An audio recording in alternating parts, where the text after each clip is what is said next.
So I started right at the mouth of the river. I walked all the way up to the springs. I came back down, and there's a little volcancita, a little tiny cone-shaped mountain. So it's actually supposed to be a volcano, just across the way here. I sat on the top of that and I meditated, just on the sound of the waterfall. And I said, "This is where I want to live, right here."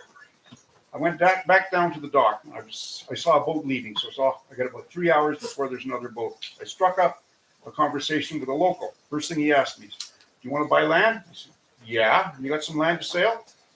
And he said, "Yeah." I said, "Does it have a waterfall on it?" "Yes, it does." We came up. It was this spot right here. It was the exact spot that I had been staring at from across the river. So we negotiated on the spot. The next day, we went to San Pedro.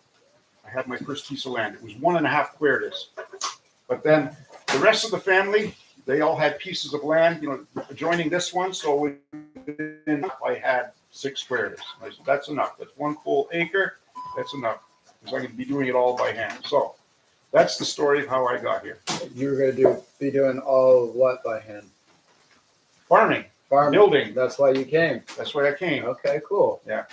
And so before we jump into Sununa, I just want to kind of start with, where are you from? I'm from Canada. Canada. Yeah. East Coast or West Coast? I'm from central Canada, but I've lived on the East Coast and lived on the West Coast. I've lived on the Arctic. I've been everywhere in Canada. What's your favorite? The Arctic. The Arctic, yeah. So you spent some time in, why don't you just kind of give us a little background? You started in academia. You naturally were always inclined to the environment? Totally, yes. I mean, that was what drew me all my life. It was always just the wild spaces, the wild energies. That's the only thing that ever really mattered to me, is just absorbing myself in the wild energy. Yeah, I grew up in Toronto and I hated it. Like, I just waited for the day that I could finish high school, then I just went up to the North Country and I just did whatever I could, to make a living. And I said, "No, this isn't what I want. I don't want to be a miner. I don't want to cut pulpwood. I don't want to tree plant on a barren land. I'm going to become a biologist. I'm going to become a field biologist." So I went back, got my degree. I did very well in university. Never did well in high school, but I just loved what I was learning there. So my first job after high school, before I got into academia, I was a field biologist. I worked in Northern Ontario, studying, doing lake studies and moose studies, caribou studies, everything like that. And then the opportunity came after 2 years at this college. And I had never really thought about academia before, but I just fit right in. I started off as a technician there. By my second year, I had become a full teacher, and I basically changed the college. And I became kind of the Timothy Leary of Fleming College. So Almost. I just leave it at that. So okay. Yeah. Well, one thing that you didn't say that I got to point out is that, if I recall, the subject that you had to teach, you weren't that wasn't your best subject. That's right. That's so I just want to tell to anybody that's struggling with something in the school right now, that might be the subject that you end up teaching. So tell us about that. Yeah. Okay. My very worst subject at university was biostatistics, but I had to take it. You had to have one math, and that seemed to be the easiest one, so I took it. So, and I never really understood it. I just squeaked by with about a 55, something like that. So my second year teaching or working at the college as a technician, somebody was the one who taught biostatistics was going on sabbatical. And so we got nobody to teach it. I can teach it. So that's it. I mean, I had to understand it now. So every night I'd be one step ahead of the students. But by my second year, I was writing computer program biostatistics, and the government was adopting and stuff like that. I was teaching advanced biostatistics. I wrote a manual that was then adopted by another 3 colleges. So yeah, I just persevered, and actually I got to the point where I actually liked it. I had some Pythagorean epiphanies, over mathematics at times. Yes. Okay. Yeah. Some late nights. Yes. Some late nights. Okay. Yeah. Yeah, I didn't have a question about this kind of beforehand, but I think your time in Labrador seemed really amazing. So for me, you're at this university and you're still managing to talk these people into letting you go up to Labrador and kind of do what you want, but you still kind of wanted more. So maybe talk about you went to Labrador maybe looking for more experience. Because I had just gone through a divorce. Okay. Okay. And I had to do something else. Okay. I had to fair get enough. away from where I was. Fair And this enough. opportunity came up and it sounded perfect for me. And that kind of kept you pushing you to kind of be like, okay, maybe the sabbatical is what I need. Not yet. I wasn't Not even thinking sabbatical. Okay. I didn't even start thinking sabbatical when I got turned on to permaculture. Okay. And so, did anybody, like the sabbatical thing, was that an idea you came up with, or did one of your friends recommend that? Okay. I took my permaculture course in 1992, and my instructor is Chris Evans was his name. He's from Britain, and he'd been working in Nepal in the Himalayas for 7 years. He had his own project, and we just started talking. And I said, I'm really interested in this. I want to do more. I want to just talk. So I want to actually get involved in a permaculture program. And I'm a botanist. Like that's my specialty is botany.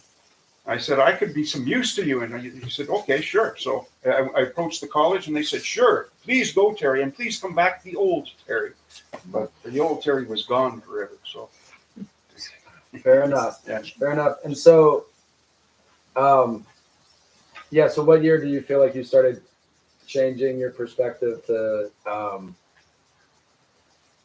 want to go towards maybe an off-grid or a non-traditional career? From day one, I was Okay. born that way. Okay, all I wanted to do was be in the wild all the time. I lived to go fishing and to be wandering around wild places. That's all I ever wanted to do.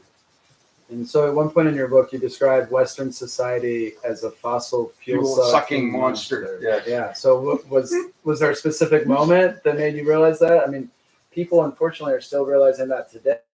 But Right. You were ahead of your game. I guess it was ahead of my game. Yeah. So It was the summer of 1990 when I went on an exchange and I worked in Costa Rica on the fisheries there. I was an observer on a fishing boat, and usually they're not very popular. An observer isn't popular, but I just had a great time.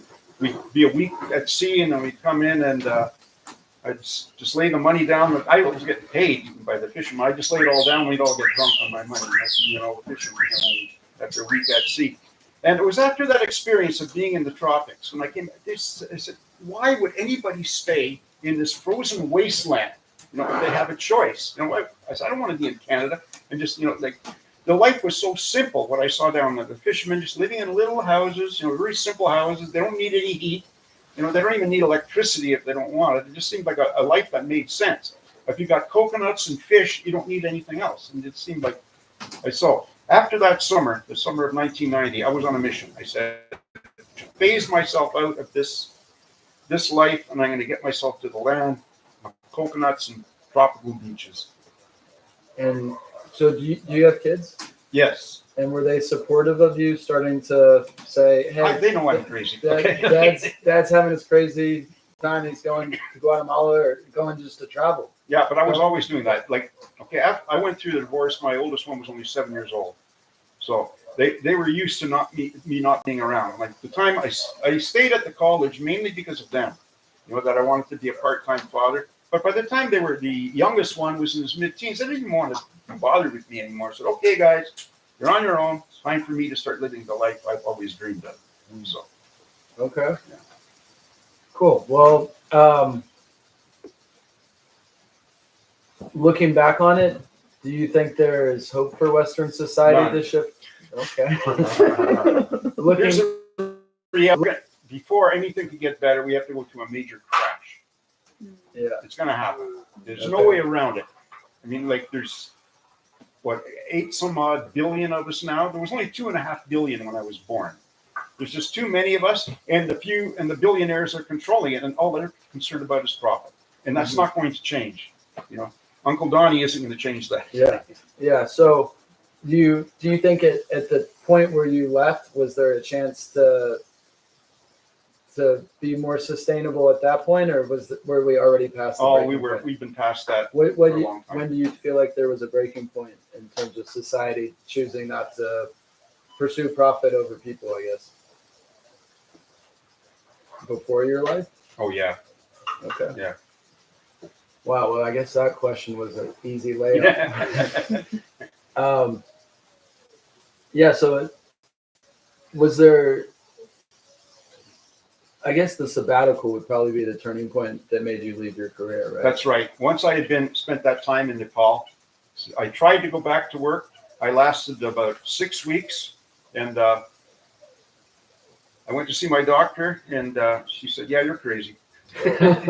I got a year's severance pay, and Let's go. yeah. I mean, I did play it up a bit. You know? Okay. But you figured out the system. You Yeah. got a couple of systems. All right. Uncensored.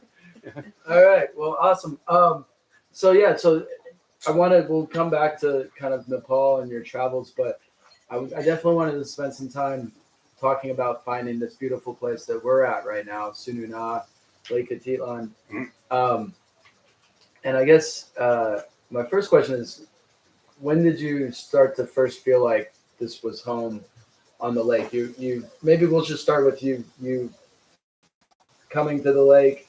You traveled here. I think this was your third time when you came Third here. pass through the lake. Yeah. Third pass I had through spent the a lot of time like in Mexico, especially southern Mexico. Palenque was like my second home, and this place reminded me a little bit of Palenque. But Palenque is this place on steroids. Like the energy is so intense in Palenque. Mhm. You know, I couldn't stay there all the time. So Okay. this is much calmer, more gentle, but the same type of energy. And what energy is that? Oh, the wild energies prevail. The river. It's like moving water, waterfalls. That's And do you think that's specific to Sununa, or do you feel like that's the whole lake? I mean, there's waterfalls around the lake. It's definitely more prevalent here. yeah. I haven't spent much time in the other villages for a long time, but I always felt like this was unique. This village is unique, and it was definitely the most primitive village when I came to the lake. The people, it's like it had totally slipped through the cracks. It's like the Spaniards had never arrived. That's the feeling I had here. That's incredible. Yeah. I'm a little envious. Yeah. So when you came, so for this third time, were you planning on staying at that point? Yes, You that knew? was the plan. When I came back the third time, I was saying, "This is it. I'm going back to the lake. That's the best place I found. I'm going to start in San Pedro, but it's not where I'm going to stay." Okay, fair enough. And so when you came here, you'd already been here 3 times. You also mentioned when we were talking before the interview started that this place reminds you of Nepal. How does that tie in? Okay, what I saw in Nepal is people living in river valleys on small plots of land, being totally self-sufficient. Their building materials, their food, everything coming from the land. And that Sums it up. Right, that sums it up. And so I found the same thing here. I mean, that's changed. It's not like that anymore. And there it's rice and lentils. Here it's corn and beans. But other than that, even the weaving was kind of similar. I remember I did have some Guatemalan weaving with me. I had never been to Guatemala yet, but I did have some Guatemalan weaving. And people, "Oh, that's beautiful." And they went and did it. You know, they copied it.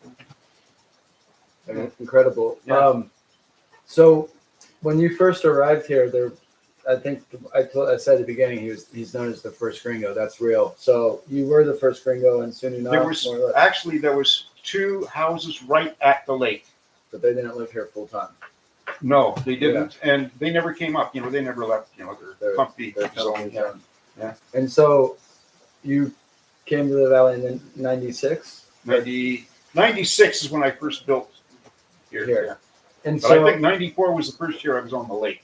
And so you talk about in the book the kids what they used to call you? Grink. That's their word for gringo. I used to be anyway. Grink. We were grinks. Yeah. Now they have Gronk. You were Grink. But so how long did you want to integrate with them, or did you try to embrace the community, or was it kind of just like you do you? We'll kind of, yeah. The ones I connected with the most initially were like mature men who they saw that I could work, and they respected that. And so they would give me tips. You know, they said, "Oh, I'd really like to know how to grow a milpa." I said, "Look, my beans are not growing very well." And he said, "Well, that's because you got the wrong beans." So I learned a lot from them. They taught me how to do it. And so that's the ones that I initially connected with. That makes and sense. a lot of times we were just speaking Quechua. Because I had to learn enough Quechua to get by back then, because most people didn't speak much Spanish. That's interesting. Yeah, we were talking before about 20 words. Most people don't know 5 words. Yeah. I was wondering, did you learn it at the beginning and then kind of gradually over time? When did you start dreaming in it?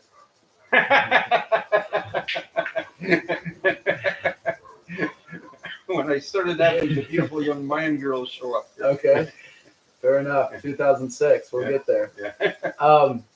Yeah, you also mentioned that. Yeah, I want to spend some time talking about when you first got here. So, what was it like? There was the road. The land was incredibly cheap.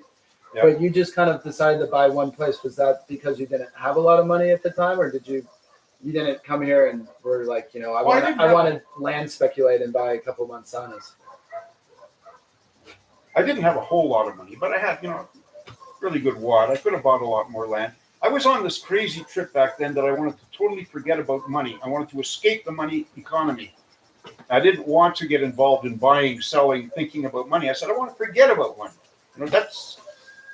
What matters is you have a home, you have land, you have your food. Those are the important things. How'd that work out for you?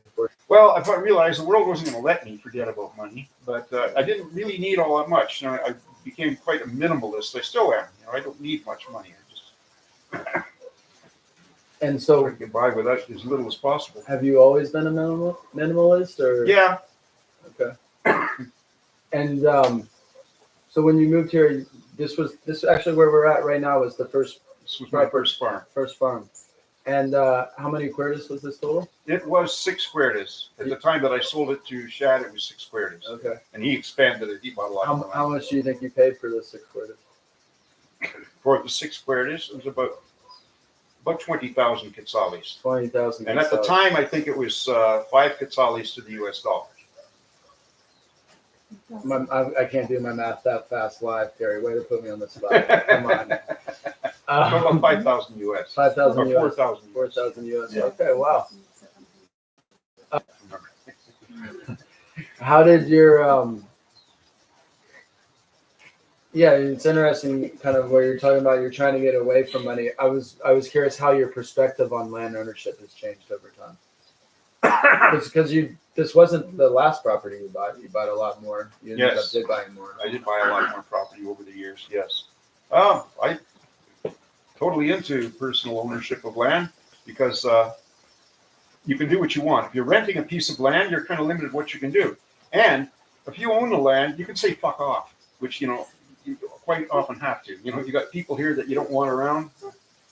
Speaking of fuck off, I was wondering, the Mayans have their own vigilant kind of system of dealing with things sometimes that maybe in the West they're not used to. So I was wondering, is there any kind of cultural things that you've seen over the years here? Vigilante times. Okay, anything in particular come to mind? Yeah. Okay. Yeah, there's 2 incidents that I can think of. One of them in San Homel. Well, you have to realize the police aren't going to do anything. Unless you pay them, the police aren't going to do anything. So one crazy young kid, he went berserk, from a family up in San Homel, and he murdered 2 people, and the police wouldn't even come and investigate it. So the people dragged him out of his house, poured gasoline on him, set him on fire. End of story. And then something happened in Solo La as well. That I didn't see this, but it happened that a few like ruffians from the city came and they pulled the old shoot the bus driver trick. Okay. And the police caught them, shoved them in jail. And the people of Solo La were so pissed off that they busted into the police station. They totally trashed the police station. They pulled these as they should.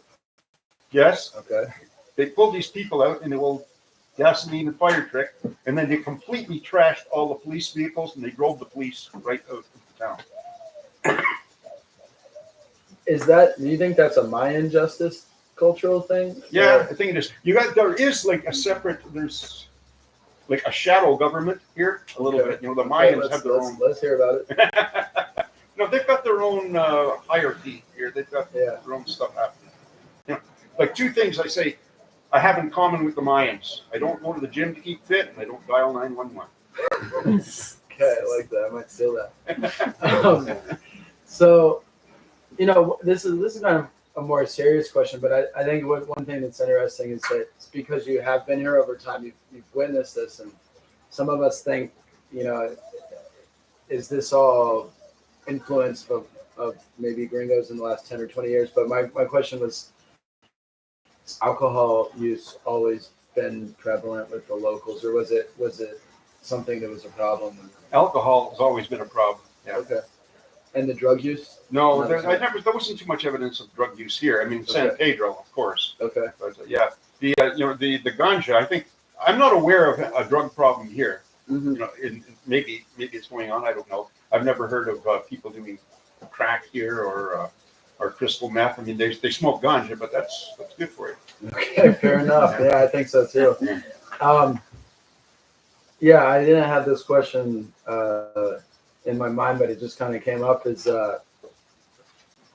if you had to describe Sununa, San Marcos, San Juan, and San Pedro when you arrived versus now, in a couple of words for each. Okay. San Pedro is the drug and party capital, but it's another interesting thing about San Pedro. People have their own rumors about their own ways of categorizing the different villages, and they say Pedranos are all liars because Saint Peter lied 3 times about knowing Jesus, so that's why they're all liars. Yeah. Stuck with them. Yeah, and then San Marcos has the reputation of being what the term I use, flaky. Yeah. Okay. Yeah. It wasn't flaky back then. What was it like? Well, all there was back then, it was just the pyramids. Okay. That was kind of the focalized the whole movement there. You know, a lot of the San Marcos energy has spilled over into Sununa as well. But I think the overall energy here is still the permaculture, still the farming. Mm-hmm. People coming back here to connect with the land. Mm-hmm. And the river, I think, has a lot to do with that. Waterfalls are very high energy places. Definitely. And so let's talk a little bit when you came here with the intention to start a farm. Yes, absolutely. After what I saw in Nepal, I just had one ambition in life, is to find my own piece of land and do exactly the same thing. Build my own house, grow my own food. And so Nepal didn't have a lot of waterfalls? Oh, yeah. Yeah, that's it. Like what I saw is people living in little river valleys. There's all these little rivers coming out of the Himalayas, and they would terrace along the rivers. So why aren't you in Nepal right now? Well, Nepal, like the one thing, you can't stay in Nepal. A foreigner cannot stay in. Even if you were to marry a Nepali woman, you couldn't stay there. Okay, you looked into it. Yeah, but I wasn't really interested in it anyway. I mean, there was something about Latin America at the time that I was, I was called to Latin America. I think after my experience in Costa Rica, and I just said, so this was a pretty good balance, what I found here, between Nepal and just the whole Latino culture. Beautiful. So let's talk about the transformation.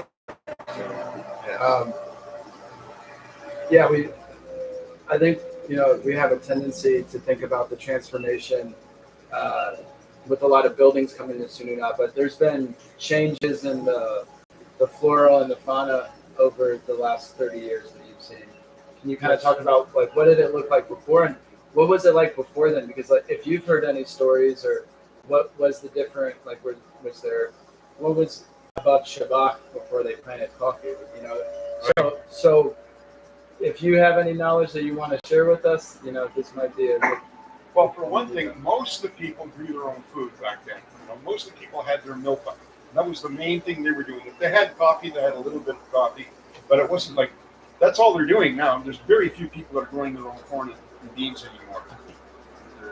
For many reasons. Mm-hmm. So that's a big difference. There's a whole lot more coffee now than there ever was. I see it's kind of going down a little bit. Now they'd rather be working. They'd rather be working for the gringos than struggling working with the land. They became builders. I forget what you said. Hey Terry, can I interrupt? Can I have you angle your mic like this, directly toward you? See how this is straight? Like How's this? that? Is that better? Yeah, that's better. Yeah. Okay. Just so I can filter the background noise, but you're good. Okay. It looks amazing. Yeah. 5 minutes till intermission? We're going a little bit longer. Okay, so I just need to reset the camera. Okay, cool. Yeah, 5 minutes. So we'll finish this section. Okay. How the one thing that we wanted to talk about was this question was on the transformation of Sununa. So we were talking about now it seems more monocrop, and they want to do tourism and build stuff for the tourists that are coming. Yeah. has changed in terms of, I mean, the thing I'll say about Sununa is I still see farmers that are here working their land, and it does seem like they're they're active farming, but you're just saying it's more monocrop. Yeah, there's less of it. I mean, the milpa, the beautiful milpa with the corn, beans, and squash. You don't see too much of it anymore. Mm-hmm. Up above Pahomel, there's still a lot of people growing their own corn, growing their own food. But down here, not so much. Because they've got opportunities to make money other ways. They can drive a tuk-tuk, or they can work as a horgan or work on construction. And they'd rather do that. I think I mentioned earlier that I came here, I looked at the people, and I said, I want what you have. And they said, we want what you have. We want money. We want opportunities. We want some prosperity in our lives, which is totally understandable. Mm-hmm. Take me to America. So, over the years when you did have your permaculture farm, you experimented with a bunch of different plants. Can you Yes. talk about that? And is it something that you were always intending to do, or did you have a success story? What I used to, there was already a place across the lake in San Lucas, like a permaculture center, where they sold a lot of different types of plants. So I would go there. I went there several times, and I just say, "What have you got? What different types of fruit trees have you got here?" And so that's I like the purple maracuya. I brought it here. The black-cap raspberries, the red thimbleberry, all these things. I started here. Now I see them everywhere. They're just all over the valley. I think there was only one. Where you weren't selling them, you just No, I would never. Well, there was only one crop I ever sold. Okay. Which one was that? But anyway, for me, it was always about food and abundance. I was never thinking about money when I was growing things here. So Inspirational. So, what have been the biggest positives and negative changes that you've seen? Is there some positives? the positive definitely, because the people are getting what they want. I mean, they're getting prosperity. They're moved into at least the 20th century. They're catching up, which is what they want. So that's definitely a good thing. There's so many more opportunities. Of course, I mean the traditions are gone. The wild energies are not so dominant anymore like they were before, and that's what I miss. I mean, I've still got I have my cabin. It's right on the edge of a barranca. In that barranca, there's cotamundis, there's possums, there's foxes. I see all this wildlife there. So I mean, there's still places where the wild energies dominate. Yeah, and you've told me before in passing that you think the internet killed. Well, I guess maybe this is a separate thing, but the internet killed all the secret places. And I don't have to kill them all, but Yeah. it used to be so easy. Like I can remember the first time I was in Thailand, which was like 25 years ago, and you could just go wandering on a beach somewhere. There'd be long stretches of beach. You see one place with a few little cabins set up, and you could talk. Can I rent one of these cabins? Sure. Now it's all resort. If you're like, oh, did you make a booking online? Like it's totally changed. Yeah, no, it's interesting how the internet, we take it in so many ways. It's changed our lives and made it more accessible and better, but in the same way, it's taken away the opportunity to kind of write your own story or find your own spot. Well, it's still possible. I'm sure there's places in the Amazon, or there's places you can find, but you have to get way off the beaten track. Yeah, and it's not a beautiful place like Lake Atilan. That's right. Yeah. Yeah, we're gonna break to do a little technical changing around, but we appreciate everyone's time. We'll come back. I want to finish with a couple questions, and then we'll turn it over for a question and answer that everyone's. I see people writing their questions down, so that's great. Really appreciate that. Okay. All right, cool. All right, you feel good? Real good. All right, thanks. I could sure use a toke. Has anybody got any guns? All right, That's so we- funny. There's definitely Good, some guys. You're ganja. looking crispy. That's so Sound good funny. to You mentioned Tim Leary. I gotta be here now, right here. Ram Dass.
Isn't looking at the Well, camera. put me in some guys. Yo. Oh man, you know what you're doing right now. Friday. See, this is not his first. How many interviews have you done, by the way? Really already an interview, well polished star. I thought we were getting an exclusive.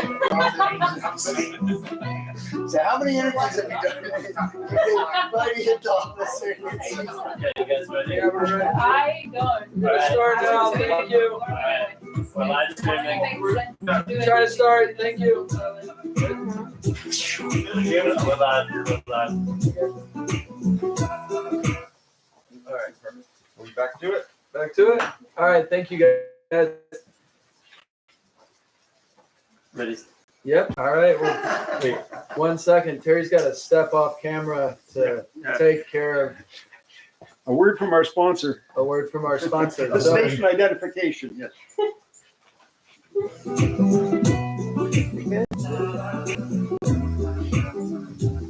Later. You can take it.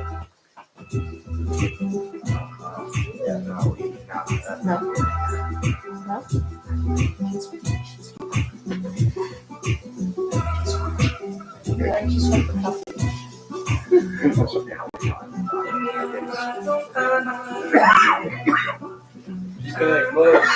Okay. You ready?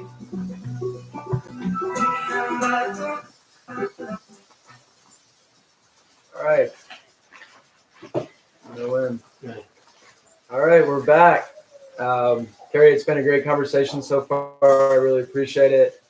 I had a couple more questions talking about the transformation of Sununa. One would just be, especially now more than ever, there's a lot of people moving to Sununa with this vision of a homestead. What kind of advice would you give to people moving here, or maybe just people trying to homestead in general?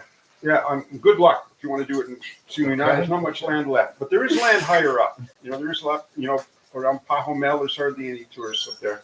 So anybody who's looking for land, say, look for water. If you haven't got water, you're not going to be able to farm in the dry season. If you're truly interested in farming, if you want to grow your own food, you're going to need water, okay? And make sure that you don't have anything that's going to run down, like if we have another hurricane or something, that they're not going to have anything come down on you, because that happens a lot here. Yeah, Yeah. Are we going to talk about the hurricane. Yeah. That's coming up next. Good. Okay. Yeah, so just get ready for that. But yeah, so another question is, you were the one here that really started exactly where we are right now, ran it for about 10 years. We'll talk about why you left, but one of the people that came at that time is still here on the lake today. And so this kind of, that person, I guess, is one of the questions was, Was there any one person that you saw that really changed the lake? I mean, changed Sununa Yes. in terms of where it is now. And Yeah. who is that? Shad. Okay, let's Shad. get his name out there. Yeah. Thanks. Yeah. He was my protege. All right, Yeah. great. He was an interesting character because he wouldn't go someplace and rent a hotel room. He would go someplace, lease a hotel, and start making money on it. That's it. I mean, everything he touched turned to gold, always. Okay. So he had heard about So me. how's that your protege? You taught him that stuff? No, not that. No, that's it. I have that's it. I'm not a money man. Like I said, Okay. that he is. I could see that right off the bat. Okay. So he wanted to learn about permaculture. So I said, great. So he came and worked with me for 1 day a week for a full year. And I said, okay, you're the young entrepreneur I've been looking for. You're the one who could bring prosperity to this valley, and he has done it. Mm-hmm. So because he his way of integrating with the community was hiring a lot of people. I like to do everything myself. I like to do it hands-on. I don't like people around me. I don't want workers and everything. I want to do it myself. But he was the one who he likes to have a lot of people going, all these different projects. He would work at something till he got good at it, then he'd hire somebody to keep it going. That's the way he did things. And then because of him, who were his proteges? The people who run Love Probiotics, the Granja. These are all people that learned from him. So, and then I guess what's his name, Silver, and his project is because he took the course from Shad. So Shad's had a good influence in terms of bringing some Absolutely good people here, and really perpetuating the whole permaculture base of this valley. and you feel like his way of integrating was becoming economic source for And training people. There's so many people learn from, including the Mayans. Yeah, and then so two other people that we mentioned is Jacoby and Jacoba and Marianne. Okay. 2007. There's 3 people I met. I met Shad. I met Marianne on a bus. We were coming back from La Masia together, and I told her about my place here. She's an Austrian girl, and she was working in Mexico City. She just came to the lake, just for a holiday, for a 1-week holiday. And I'm telling her about my place, and she wanted to see it. So I took her up there. That's where she spent her holidays. And she loved it so much. She said, we kept it. If I'd go visit her in Mexico City, she'd come here. And she said, how could I stay there? And I said, well, let's start a school. I mean, she was trained in Montessori and Waldorf, and she had all these alternative, educational background. Yeah. And so we started a school. We went to what's this organization in Santa Cruz, Amigos de Santa Cruz, I think it's called, and they funded the whole thing. They built the school, and then she ran the school for about 5 or 6 years, and she burned out. She had enough. She's gone back to Austria, but the school is still going.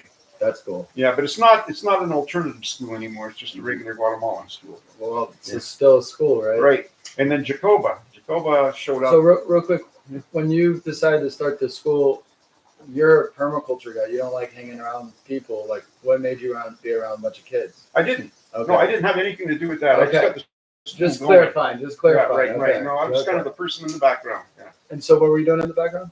Just helping making it happen. Making it happen. Yeah. All right, great. That's great to hear. Yeah. Thank you for doing that. Yeah. And then Mariana?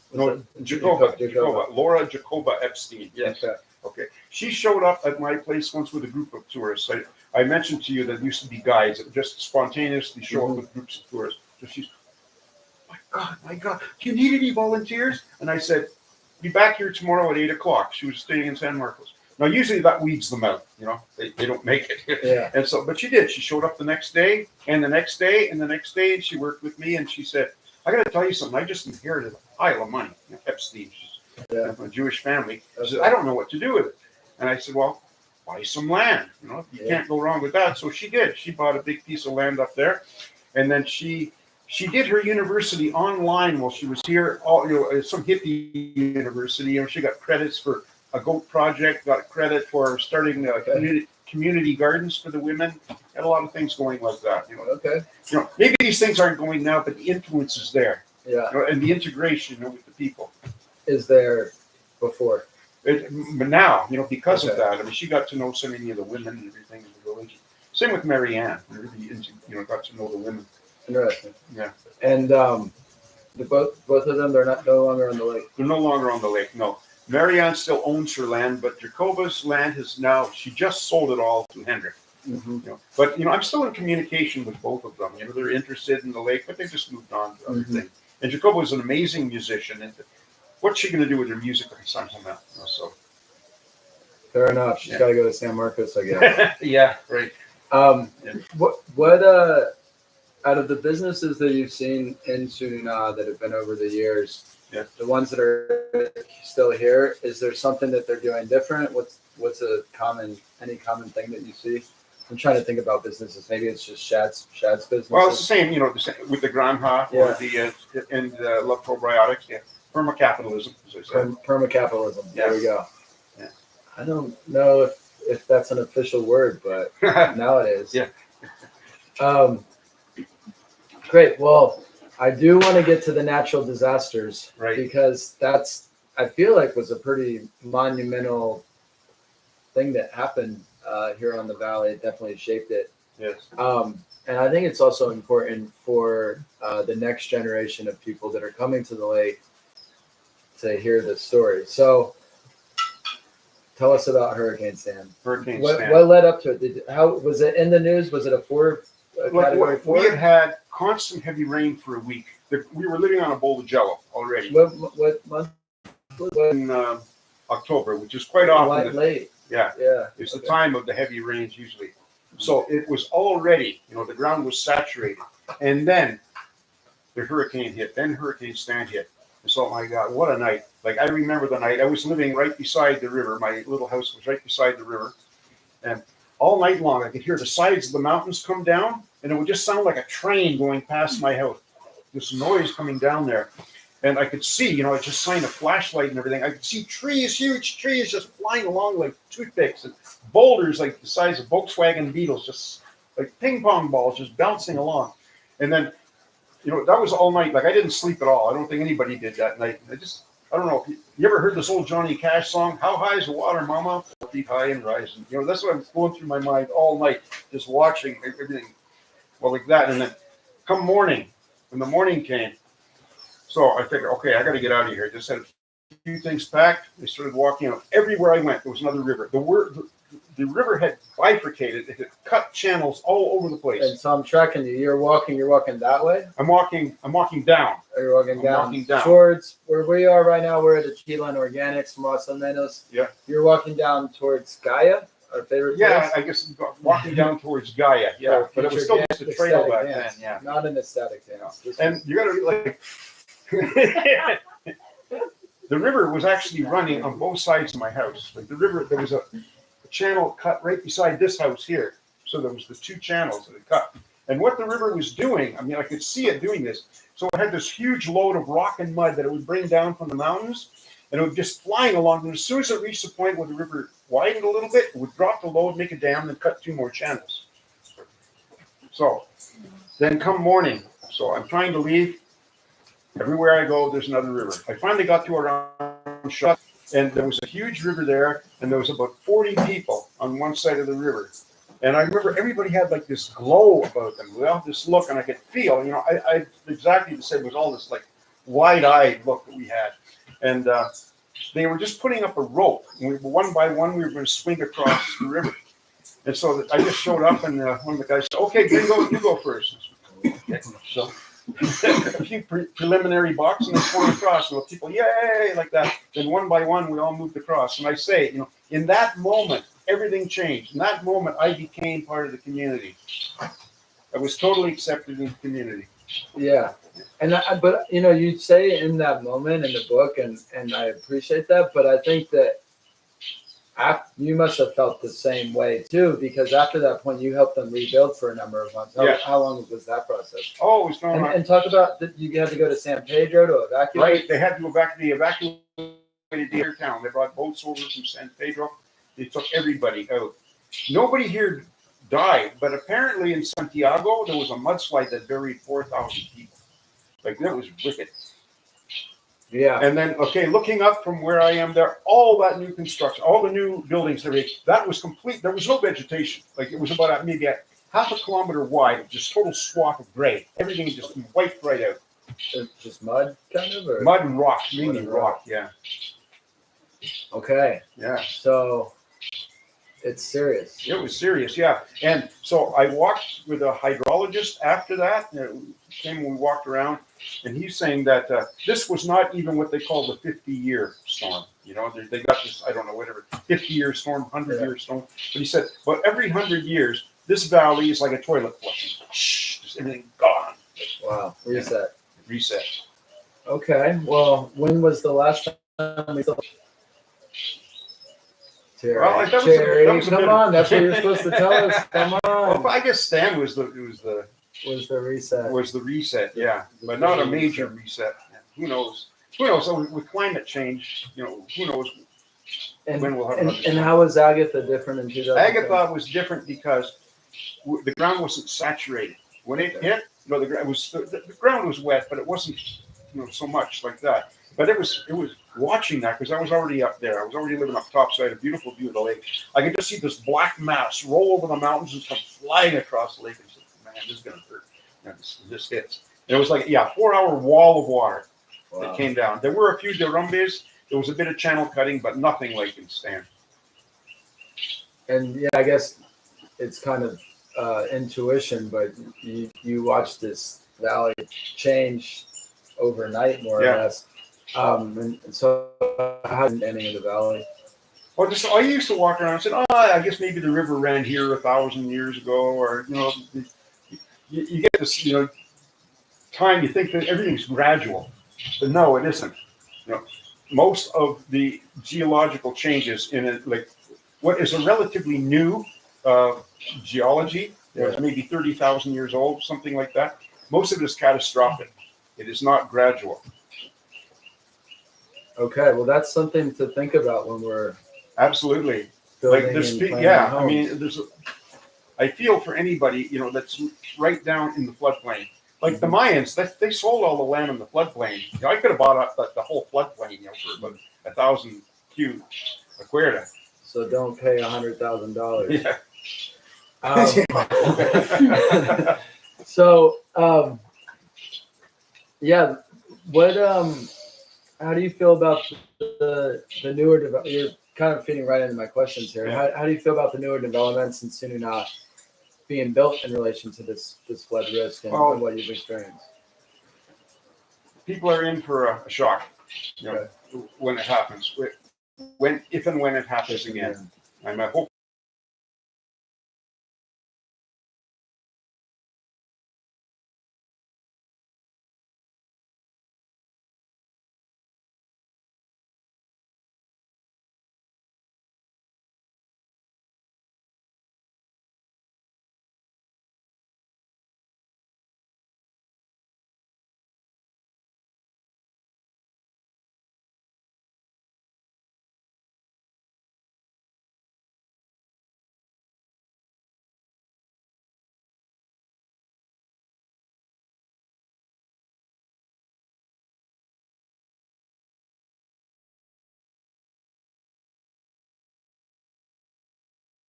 Integrated overall. I mean, there's still a bit of, you know, a lot of them, like they took drivers, they want to charge double and triple for us and things like that. But overall, I think, you know, people here are pretty accepted.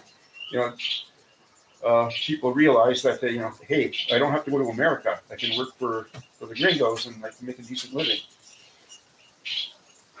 Well, that's probably a nice thing, especially now with the new presidential regime in the U.S. Yeah, that bubble is past. That bubble has popped. It's over.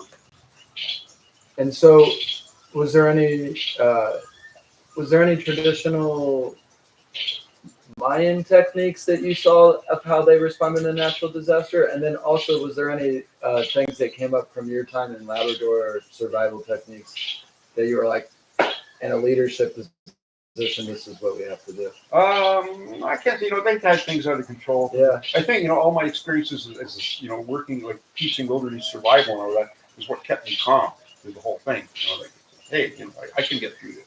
Mm-hmm. Stay calm. Yeah. Okay, that's good advice. Yeah. And so, would you say that your acceptance truly was on that rope swing, or was it also compounded by the fact that you stayed around and really helped rebuild? There was that, but I think it was that moment. You know, Yeah. like okay, so we were evacuated. We all went to San Pedro. Then we came back. The rebuilding started, and then like all of a sudden, I get these groups of beautiful young Mayan girls, like maybe late teens, that were showing up at my place, and they just wanted to get to know me. And they point at each other and say, "She wants to marry you," and stuff like that. You know, it was so cute. I just loved it. But how could I choose just one? I mean, they're also sweet and beautiful. Yeah, there's a saying, not all heroes wear capes. Yeah, maybe that was you. But no, that's great. And so, but you never ended up marrying a local here. Oh, no. Because a lot of gringos come here and they end up finding love, but you never. But I don't found your think, one. not so much in Sununa. It's in Okay. San Marcos and San San Pedro, but I have never seen seen that it here. really here in Sunny. Yeah, That's a I good kind of thing. romanced one girl for a short time, Oh, but it was like in no time at all. I've got every cousin, every uncle, every aunt, every grandparent, pestering me for money. So, and all the kids following me around. I can't even go for a piss without them following me around. So I had to kick my ass. Okay, no, this isn't gonna work. So okay. yeah. All right. Well, we're gonna move on to your time before Sununa. Okay. And there's two quotes in the book. I think this was one of them you're in Palenque. The two quotes are, "I thought I was just taking some mushrooms in Palenque. Instead, I found myself dissolving into a blinding white light of love." Yeah. Tell us about that. Well, okay. So you got to realize I just come from Nepal. Spend this time in Nepal and India, and when I left India, like I was a mess because I loved Nepal, but then I went to India, just all through the hustle and everything. I couldn't take it, so I came back to Canada, took one look, and said I don't want to be here. I bought a ticket to Mexico. Spent about a week in Tulum.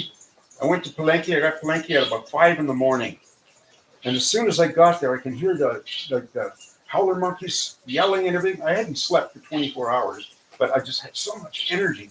So I just started walking the jungle. I had some water with me. I met this a Mexican. Had this big bag of fresh mushrooms, hongos amigo. So yeah, I bought them. And then I just walked through the jungle eating these mushrooms. I wasn't even thinking about it. Like they were going down like popcorn. I ate this big bag of mushrooms and like, whoa, shit, man! Yeah, you have to read about it in the book. But yeah, that was my first big trip. So that was what I guess Terrence McKenna calls the heroic dose. Is what I did. Yeah. And that was amazing. Like I had done LSD, I had done mushrooms, like in Canada, at party atmosphere, but this was different. And this was like totally boom. This all. Then I did 2 more like heroic doses, and the last one, that I just wandered like this river, until I got to this place that was a log sitting across the river, and I was sitting down on it and started contemplating like what is real and what is not. The nature, what is real and what is illusion, and then the illusion just started peeling away like an onion. Like, oh my God, it's all illusion. And that became like not in a cognitive sense, but in a real knowing sense. And at that point, I felt myself dissolve.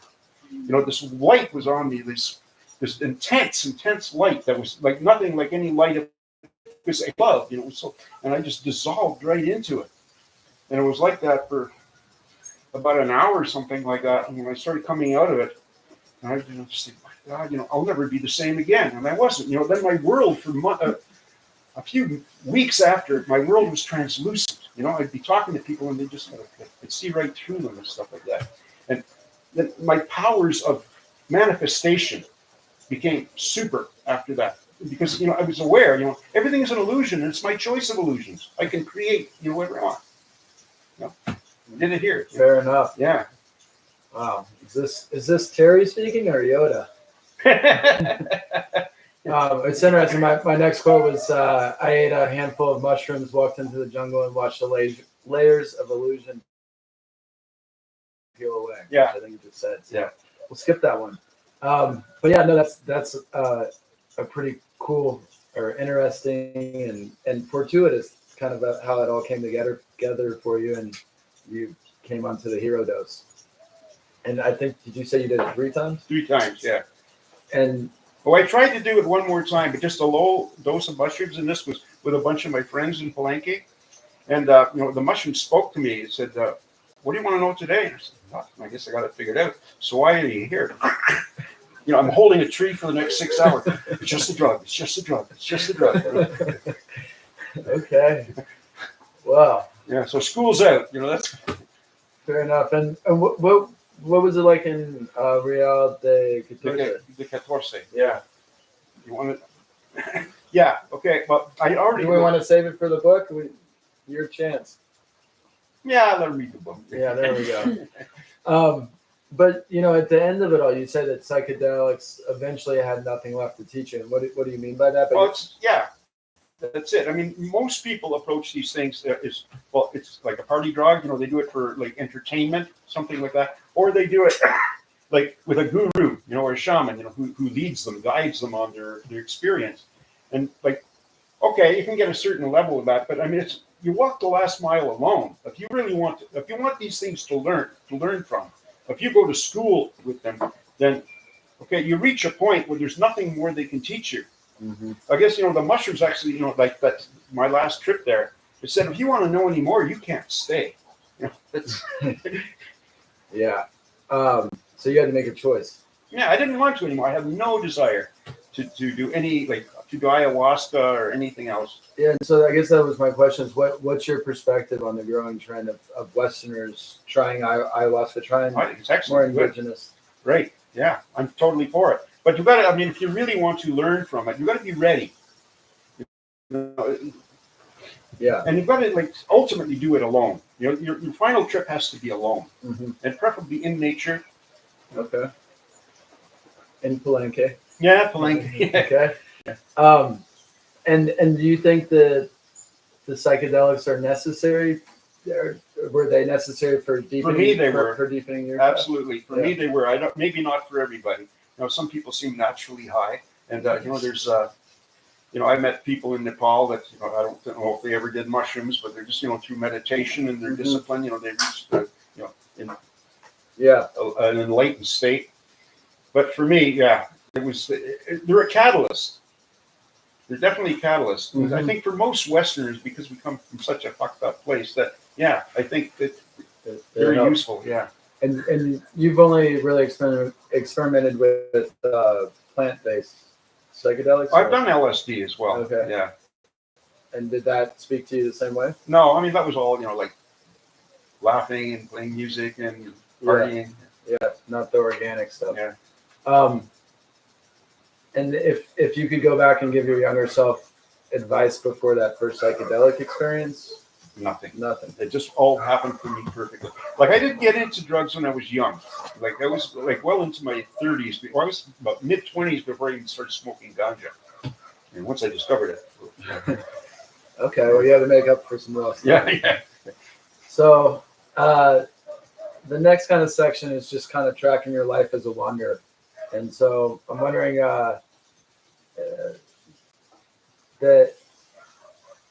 actually in your book, there was one encounter that you had with the police in Mexico. Oh yeah. And you had to think on your feet to get out of it, I Yeah. guess. And so I just wanted to let you share that story. Okay. I'll tell a little bit about.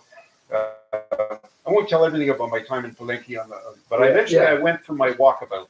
That's when you do the peyote. Usually you sit in a group for days. Like it was with the Huicholi Indians, and we were chanting and drumming and everything. And then I saw a few of them. During the time I was there, all of a sudden jump and then just take off into the desert. They run off into the desert. They just build and build and build. So I basically went through the same experience.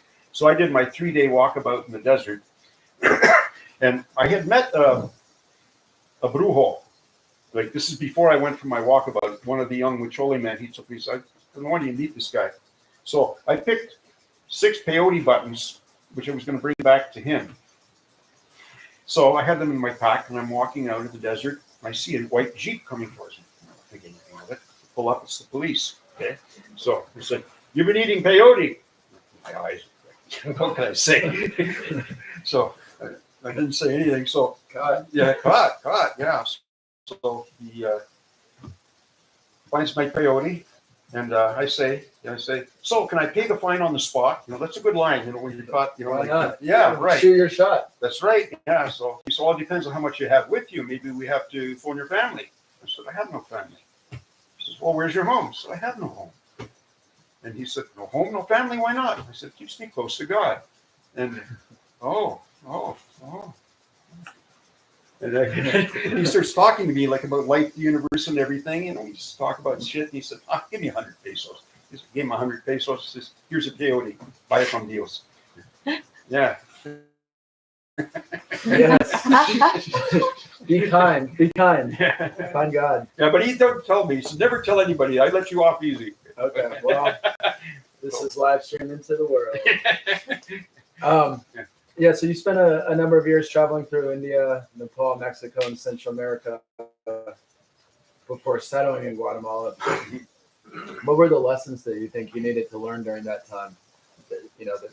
Going through that process, is what lessons did you learn, if any? Maybe reinforcement of why you wanted to travel. The lessons, just mixing with the different cultures. I guess there was things all along the way. I spent quite a bit of time in Belize as well, and was offered land in Belize, and just realized I don't want. One of the lessons was I don't want to stay in the Caribbean. It's a very abusive culture. So, Okay. yeah. And you worked as a permaculture consultant, of course? Oh, I was on my project when I was in Nepal. I had to document as much as I could about the native use of plants, like as medicine, whatever. And I had contacts. The first contact was a shaman, and the second one was a baba, like an enlightened soul. Yeah, enlightened soul. Yeah. But it wasn't necessarily towards the shamanic, or was it that the intended kind of study that you were doing? No, it was just that they were the ones who the holders of the knowledge. So I had to talk to the esoterics. That was it. The people that still have the knowledge, because they said a lot of it is being lost. A lot of the native lore, the use of the wild plants is being lost. So my job was to document as much of it as I could. Well, great. Yeah. We appreciate you doing that, and hope that more people followed in doing that. Your experiences in Canada, in Labrador, in the wilderness, or anything like that, did that help give you confidence to be like, I can go and do this and live off grid? Yeah, totally. Yeah, because I was always into the wilderness survival and hunting and fishing, teaching. I would always take the students out too, like in the fall, and teach them all the things that they could eat. But the fall time is when there's a lot of abundance. Yeah. So I'm trying to go through these questions and just make sure we get the best ones. Mm-hmm. One question that I have that I think might be interesting is we were actually having a conversation before this, talking about how San Marcos has a lot of ideas. Sunina seems like more of the doers, and you seem like a very practical person. Yeah. So it's fitting that you were the first gringo here. Is there any childhood or adolescence thing that you think influenced? I know you said you spent a lot of time in nature. Yeah. Well, okay. I was born in Toronto, right in the city. Mm-hmm. But every summer I'd be sent to live with my grandmother in Northern Ontario. And that had such an impact on me because I'd be fishing, canoeing, catching frogs and running around playing Indians with my French Canadian cousins. So that was, the draw. I said, every time I'd have to go back to the city after that, I said, I hate this. I don't want to live here. I don't want concrete. I want trees. I want running water. And you had to struggle with that, it sounds like, through college and kind of doing what you need, but you always knew that you wanted to go back to that. Yeah. Yeah. So do you believe that in this kind of modern world with the internet, there's the digital nomad, right? But is there an opportunity to live a nomadic life, to live like not as a digital nomad? Not as a digital nomad. That's kind of, I know there's people that are still doing it. There's people still doing it, but it's not as easy as it used to be. Yeah. And like for one thing, like I always had money. Like, I mean, not a lot of money, but like I never traveled broke. Mm-hmm. That's it. And that, if you were being a nomad that way, that would be very difficult. Very difficult. Yeah. But as long as you can buy a cheap cat, buy some food, you're okay. Okay. Yeah. Well, ganja. Yeah. So we're gonna kind of wind down the interview, and it brings us to kind of the sad part of why we were rushed to make this interview happen, is that Terry is leaving the lake and leaving the valley. And so I guess what was the moment or the time period where you realized, all right, Time to it's leave. time to pack my bags? The first time I heard Gaia. What was that? The first time I heard Gaia. Gaia. Okay, Yeah. Gaia Dance Temple. Did the music at least get better over the The years? music has gotten better. It Okay. started off okay. Like I remember the first night. All of a sudden, they got this Hare Krishna music to a techno beat. This boom, boom, boom, boom, techno beat that's coming right up the fucking mountain. I run, try to hide in the waterfall. Can't get away from it. I just hear this boom, boom, boom. I left the next day, and I rented a hotel room. I don't know if I can deal with that once more in my life. Wow. It was just such a violation to me. Yeah. I had visions of running in there with an AK and yelling, "God is great!" Like that's Okay, let's take them off. Step back from the cliff. yeah, yeah. So but anyhow, the music has gotten much better. I actually like it now. I mean, it comes So usually a Sunday afternoon. They're playing good music. They haven't got that techno boom, boom, boom happening. Mhm. Yeah.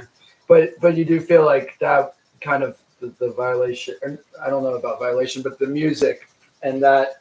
Well, I just Because- think, because oh now- my God, you've got a disco in Sununa now. Like, I mean, do I want to be here? This is Yeah. not what I came here for. With all due respects, to the people that are doing that, and I know it's bringing lots of money and lots of good people to Nuna now, Yeah. but it's a different world. It's not Yeah. the world I Okay, so came into. so that was truly the moment, That was the moment. and you had to rent a hotel room. You said, Yeah, "Get me out of here." get me out of here. All right. Well, we're happy that you stuck around for a couple more years. Yeah. And so over that time, I guess we kind of were talking. You said the mid-teens was really when the rapid kind of development happened. Right. Have you, as the land prices have gone up, has it brought much prosperity to the people? I mean, does it have a positive impact on places like Sunina where someone's land value goes from 5,000 to 100,000 Q? Well, they can't buy land anymore. That's the reality. If they Yeah. don't have land, they can't buy it. Mm-hmm. But a lot of them have, they've got other opportunities now, which is what they wanted. Like, Mhm. There was no way that couldn't happen. As soon as the foreigners would start coming in, like I think a lot of it had to do that it was a point in time too when a lot of people in Western society were realizing the night where things were going, the things that I realized like in the 90s, they're saying, well, this is falling apart. I just want to get out of here. I'm going to cash in my chips and go find a better way to live. And so at one point in the book, you talk about how you felt like paradise was lost, and what Paradise exactly lost. Yeah. paradise lost. What exactly was lost in your view? The dominance of the wild energies. Okay, that was lost. The noise pollution. It was becoming like Bali, becoming like a circus. Yeah, the noise pollution is something that's a challenge with any development or more people. And I guess maybe that's something that I did want to touch on is what was the population of Sununa when you first moved here? Would you I think? think it was 1,500 people, And zero gringo, and that I think included Paco now. 1,500 people. And do you have any idea what it is today? My God, I've heard 4,000, 5,000, something like that. Okay, so it has changed significantly. And now I'm going to unveil the surprise here is that the new paradise is in the Philippines. I'm working on it. So tell us about that. How did you decide on the Philippines? You didn't want to go travel for a couple more years? Well, I've had a strong connection with Asia as well for a long time. Mm-hmm. And, I decided, okay, I want to do something else. But I realized, like, I was in my mid-60s, that it's not fun to travel anymore alone, So, like, who am I going to meet? Granny? Like, Fair. But you're not looking for the love of your life on well, on no, travels. not, well, but okay, so like before, I went to Peru before I went to the Philippines. I tried Peru first, and I got online, what was it? Latina Cupid. And met this very nice Peruvian woman, and then we started something up. I went and spent some time in Peru. I brought her here. We went back and forth. She ended up dying during the pandemic, during COVID. Sorry. Yeah. But anyhow, so then I decided, well, where do I want to go next? So I tried like Asian Cupid, and I was like, okay, it would be Thailand or the Philippines. And the girl I met happened to be a Filipina. She's a jungle girl, that spent the first 18 years of her life, basically a barefoot native girl. Wow. And yeah, so, we hit it off, and I went and spent 3 months there, and we got to know each other. And then I sold off a bunch of my land stuff last year. I went back, we bought a place together. It's just a house like on the edge of a village, but I've got road access there. Plus, her family has all this land up in the mountains. It's all coconuts and cacao and durian fruit. So. And then he went off into the mountains. Yeah. Well, and you'd been to the Philippines before in your travels, so No, that was my first time in the Philippines. Yeah, I've been to. I spent a lot of time in. I spent time in Thailand before that, in India, Nepal, South Korea. And is there any similarities between the Philippines and here that you see? Everybody's staring at their phone all the time. Yeah. Yeah, consistent. Yeah. Okay. Yeah. There's things similar and things a lot different. Like there, Asia is, it's like rice culture. Everything's rice. And plus, there I'm in more a tropical area. Here it's almost temperate. Mm-hmm.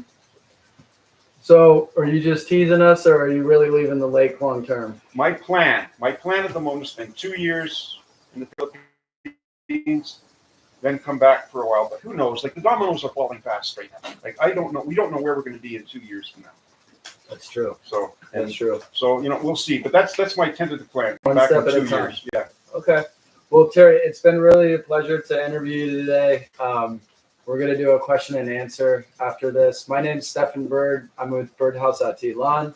This is our Lake Talk Live series. And yeah, it's been I have a lot of fun talking to you, but I can tell that all these people here have a lot of good questions. So I want to turn it over to them and give them a chance as well. But this has really been a pleasure, and looking forward to seeing what comes next with these questions and these answers. So thank you.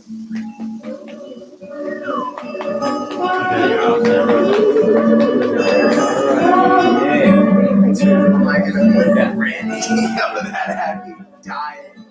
That had me dying. My God. Who am I gonna go be crazy? This dude's going on Latino Cupid and Asian Cupid. I just want some dating advice more than what we've heard already. It's just Stick so that I'm not repeating something that you guys maybe. Oh my God. Did you get a lighter? I do not, but he does. Head west, then make a U-turn. Yeah, let's get some B-roll of this puppy. Give me action.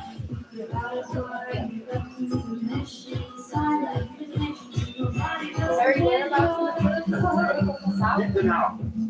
Mindanao, South Island. South. Yeah. Like very, very south, but that's Davao City is the closest big city, so it's on the east side. Like up the Atlantic side.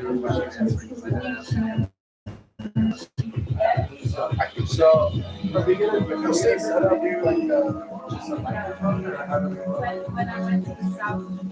Can we have those? There was like, I think it was very south. There's an area, like further west, you go, like one of the hardest landing areas.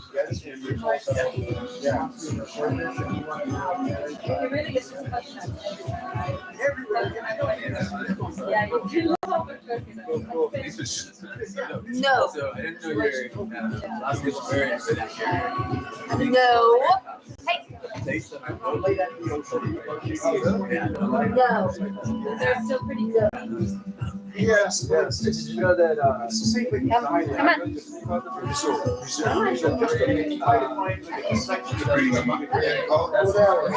it's that's right, yeah. I say that for 3 months. Oh, yeah. I'm saying that here for a little bit, and there's a very small island.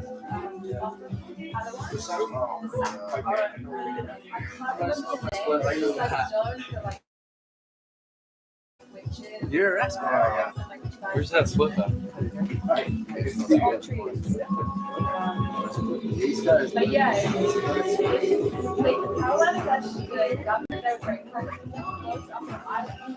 Back in 2018. And I don't know if they opened it up, but they like exactly. People need this energy. And that was when I was there. It's like so many I was there for a week, like an LD. Oh yeah. Oh yeah.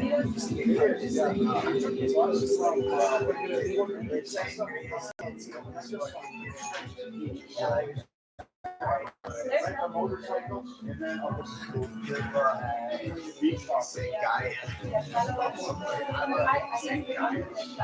He said road swing I and guess guy. so, yeah. It's a good super big, There's 2 or 3 types of Cuban and Latino. Oh, really? On the same sides. Yeah. Those are the ones that you really. maybe more. But do you do that? I used to, I don't anymore. Dude, I know why you don't. Yeah, it's a really You don't really have to tell me about the rice. You know, it's like, all right, I get it. Now Now have fun, relax. Relax. I know it's crazy. Build a house anywhere. I can get away with Dude that. said I met a girl. He said, I've how many times have you been there? Once. Yeah. He thinks I still want to do yeah. Oh, I'm excited. He said, It makes me want to go back to Asia. I was like, I know, Asia's got its. It's civilized. I think there's their religion. There we go. Christian, but the Confucian influence is all through Asia. Sure. Yes. Yes. The meditation, Buddhism, Hinduism. Yeah. Running around. And I think people are also not so driven by money. No, you know, like my Filipino family is poor. They're poor. I mean, they live in bamboo shacks. But all this land, they have never once pestered me for money. Never. I like it. Yeah. And there's cacao in the Philippines. Wow, I didn't know that either. No. Keep that a secret. Yeah, sounds like I'm going to the Philippines. And it's very easy to live on a boat as well. That's what I remember. Like, Oh, you lived on a boat? Wow. Wow, that's great. yeah. Island hopping. A sailboat or a motorboat? Wooden boats. They're like traditional wooden Yeah, boats. with the outriggers. With this outrigger on the Yeah. side for balance, but honestly, the oceans are so calm. Some people Like, like to surf there. yeah, it's so still. It's like the calmest ocean I've ever seen. There's so many clusters of islands that it stops like major currents. You can surf there in the north. Yeah. In the north of the Philippines. Where It's you a from? good way. Siargao? Sort of out. Yeah, that's still in Mindanao. Yeah, that's northern Mindanao. Actually, we're planning a trip there. Recently got a year ago. I have friends Filipino friends. Like they don't speak so much. I was there actually during the earthquake. Oh my God, the earthquakes there. Yeah. Much stronger. Yeah, but everyone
So we're back for the last round of our Lake Talk Live featuring Terry Lamarre, excuse me. Yes.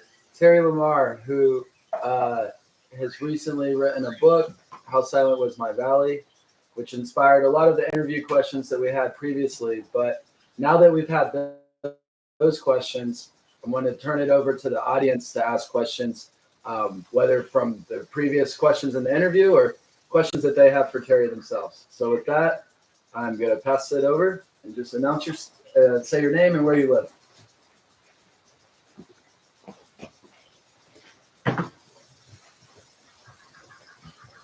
Hello. This is clear enough, direct enough. My name's Dejan. We've met a couple times, luckily. Gratefully, thank you.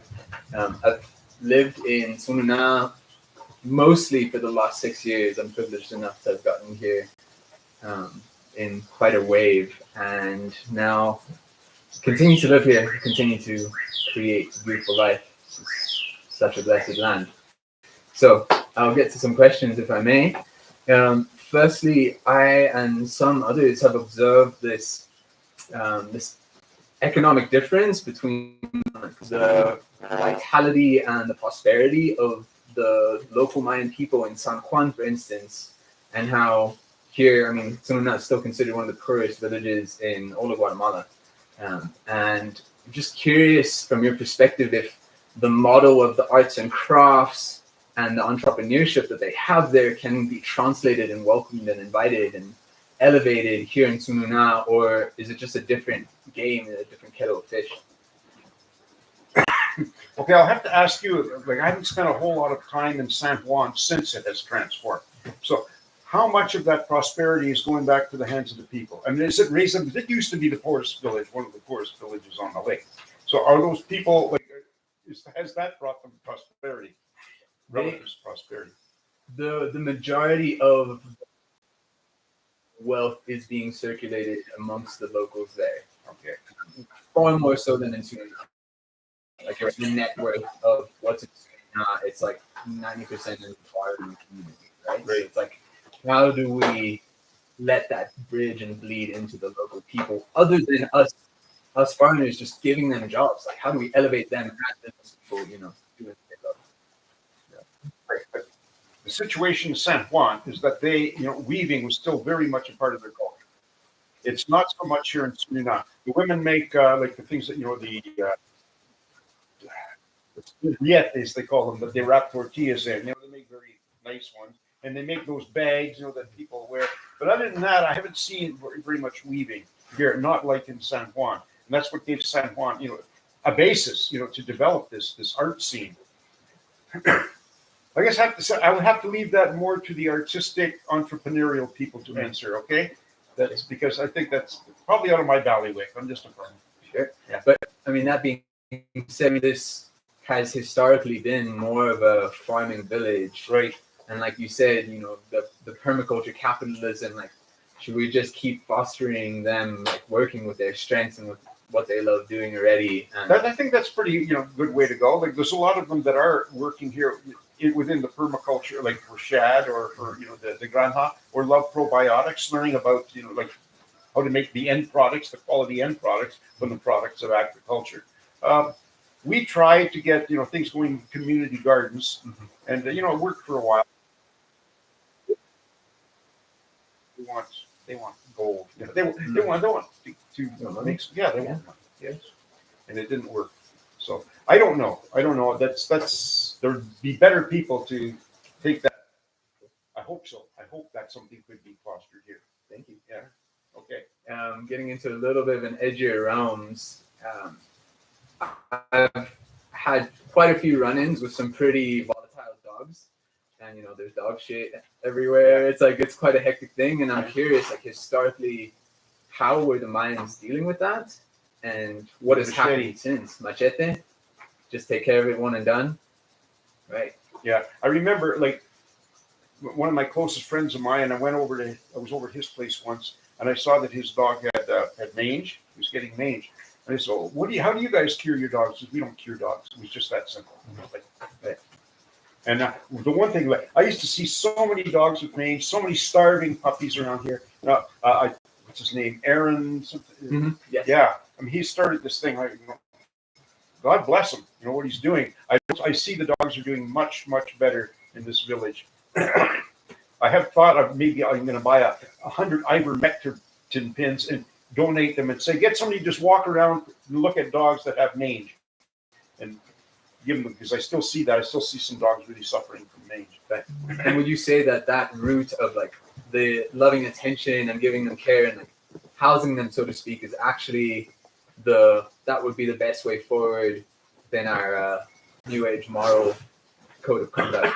What's our new age moral code of conduct? Well, I mean, it just feels like over the last 10 years, we've moved more and more towards like, okay, don't use the machete, don't stone the dogs, like don't, these traditional ways of actually like, okay, here's this, violating dog. And it used to, as far as I understand, and correct me if I'm wrong, there was every 2 years, there would almost be like a culling of any dog that was not owned or like didn't have somebody like a caretaker. Yeah.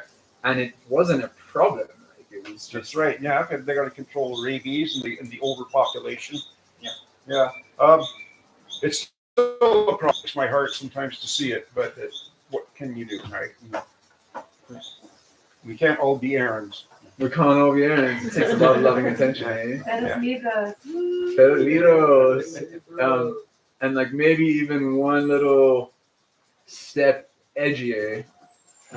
It's come to my attention that there's also just been a lot of like human on human violation of boundaries and some really heinous behavior, and people being assaulted. There's been rape cases. Like obviously we're still humans and we're fallible, but like how would you suggest we come together, both foreigners and locals, to actually take care of this? If it's not the police and denuncias, because they haven't been doing much, like how can we work together on that?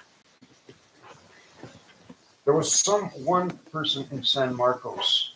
His name was Rex, and he was a big, very muscular, athletic person, and he took on a vigilante role, and he went after some of the people that were assaulting, and then a bunch of them got together and they beat the living crap out of him. I don't like.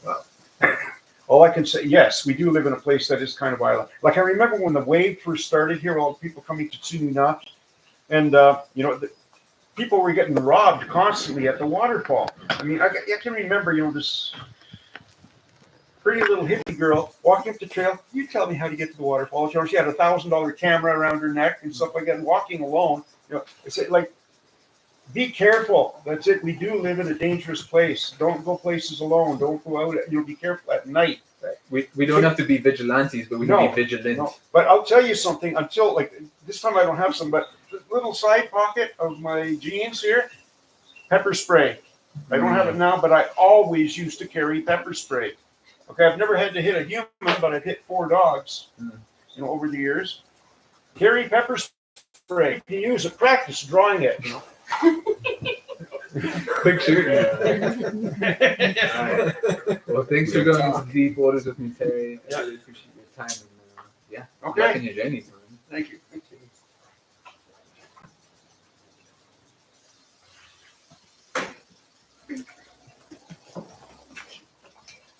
Hi, Terry.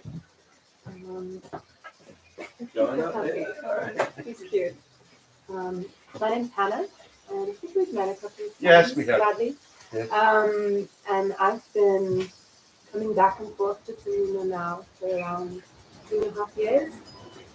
I originally came here because of permaculture. A lot of the audience here also did.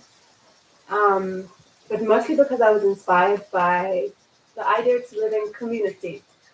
And I'm curious, in all of your travels and all of your time, you feel that there's been an evolution of community? Were you living in community, or was a lot of your time spent solo? Well, a community kind of built up around me, but we all had our own houses. Okay? We all had our separate lives, and we shared what we wanted to share. But nobody was in charge, and we would do things cooperatively. We decided, okay, we're going to start bringing in volunteers. How are we going to use the volunteers?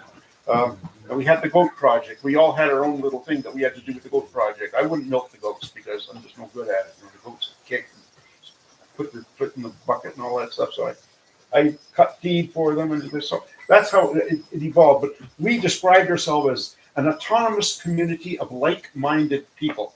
Okay, not an intentional community where people have decided that, hey, I want you for a neighbor. You know, and we've also kicked a few people out. You know, all of a sudden, What did they do? what's or another that was just totally like afuera de la onda. One person, he started, you know, trying to take control and playing mind games with people. You know, and it's okay. You know, you got to go. Sorry. And my other question was about the future of Sununa. Yes. How do you feel the future of Sununa? What is it going to be like? I'd say the next storm, we're going to see some big changes in Sunina, and then we're going to have to totally reevaluate what we want to do in this valley. Until then, it's just going to keep growing, and people are keep building, you know, $1 million homes in the floodplain, and you know, it's just going to keep going like it's going. People are going to keep coming here. Land prices are going to keep going up. I can't see it changing. And if you were staying, what would you do? Where would you invest your time and energy? If I was staying, I don't want to stay. Fair enough. But I want to love it here, and I love the view. Have you never been up to my house? Have you been I there? have, yeah. Okay, yeah, it's beautiful up there, and there's beautiful hikes. You know, you can make from there. Waterfalls close by. Yeah, I still enjoy it. I'm enjoying it like every day. I still walk to the waterfall, but I don't want to stay. I've got other things to do now. Is there anything you're going to miss? I never miss. I miss my girlfriend. That's all. Thank you. Yeah. Yeah.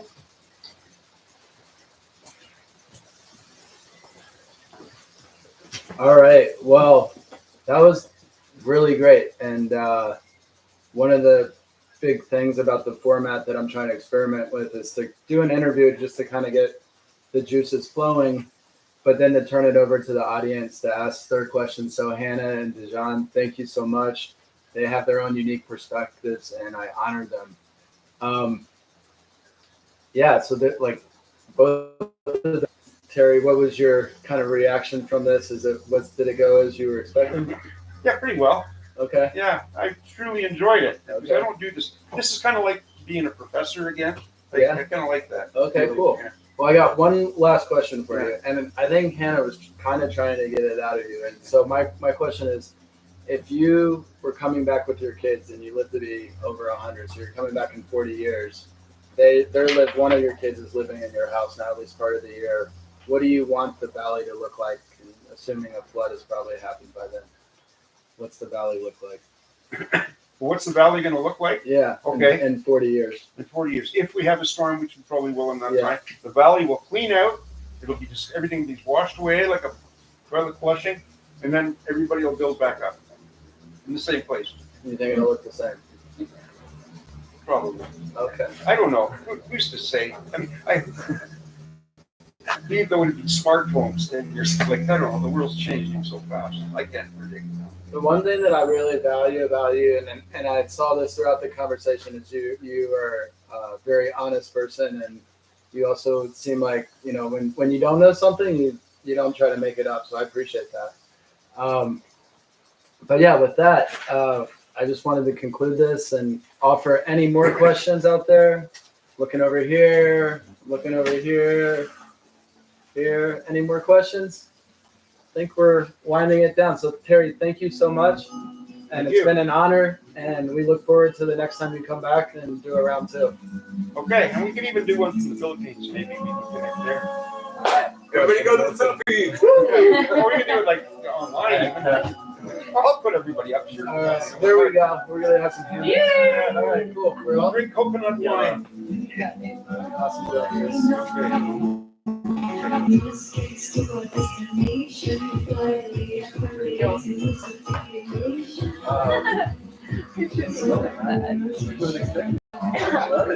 Good. Yeah, I had a great